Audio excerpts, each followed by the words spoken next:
खबर शामिल करेंगे सियालकोट से। नुमान चौधरी की रिपोर्ट के मुताबिक सियालकोट के कोटली लोहारा में जोरदार धमाका, तहकीकात जारी, आवाम में खौफ व हिरास।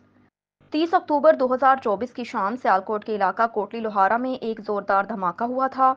ये धमाका इस कदर शदीद था कि उसकी आवाज़ 25 किलोमीटर दूर तक सुनाई दी गई, जिसने पूरे शहर में खौफ व हिरास फैला दिया।